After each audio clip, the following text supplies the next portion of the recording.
বন্ধুরা সবাই কেমন আছে? আর আমি তো অনেক ভালো আছি। দেখো পুকুর থেকে আমাদের টাটকা টাটকা 1.5 কেজি ওজনের আমেরিকান মাছ উঠেছে। আর আমি মাছটাকে কাটলাম, আর কেটে দেখি মাছের পেটের ভিতরে ডিমই ভর্তি, প্রায় 1 বাটি ডিম বেরিয়েছে। আর ডিম দেখে তখনই ভাবলাম নতুন নতুন পাট শাক উঠেছে, পাট শাক দিয়ে ডিম রান্না করলে কেমন হয়। বন্ধুরা তোমরা তো খাও, আর ডিম দিয়ে পাট শাক খেতে কিন্তু অসাধারণ লাগে, আমারও খুব ভালো লাগে। তাই দেরি না করে ঝটপট করে আমি রেডি করে ফেললাম পাট শাক দিয়ে ডিমের ভাজা।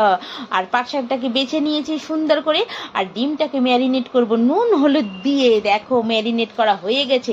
এইবার মাছ ভাজা তেলের মধ্যেই আমি ডিমটাকে ওলট পালট করে ভেজে নিলাম। বেশিক্ষণ কিন্তু ভাজবো না আমি, কারণ বেশি ভাজলেই ডিমটা শক্ত হয়ে যাবে, খেতে কিন্তু ভালো লাগবে না। তারপরেই আমি কড়াইয়ের মধ্যে শুকনো লঙ্কা একটা ছিঁড়ে দিয়েছি, একটু তেল দিয়ে দিয়েছি, তারপরে পেঁয়াজ কুচি দিয়ে দিলাম। পেঁয়াজ কুচি দেওয়ার পরে আমি কয়েকটা কাঁচা লঙ্কা চেরাও দিয়ে দিয়েছি। এরপরে আমি সুন্দর করে একটু লাল লাল করে ভেজে নিব, কারণ যত পেঁয়াজটাকে একটু লাল লাল করে ভাজবো ততই কিন্তু খেতে স্বাদ হয়।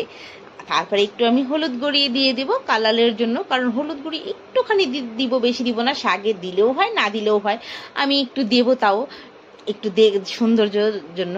তারপরে দেখো আমি এবার পাট শাকটা দিয়ে দিব। নতুন পাট শাক তো কড়াইয়ের মধ্যে দেওয়ার সঙ্গে সঙ্গে দেখো মজে গেছে। তারপরে একটু নুন দিয়ে আমি একটু নাড়াচাড়া করে ঢাকনা দিয়ে ঢাকবো। ঢেকে রাখার পরে যে একটু শাক থেকে জল বেরোবে, ওই জলেই কিন্তু আমার মাখা মাখা শাক ভাজাটা হয়ে যাবে। আমি কিন্তু কোনো আর জল দিইনি। দেখো বন্ধুরা জলও বেরিয়ে গেছে। আর তারপরে একটু নাড়াচাড়া করে আমি ডিম ভাজাগুলো দিয়ে দিলাম।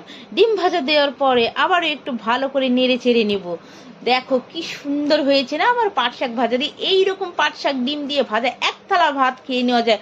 ও সেই স্বাদ।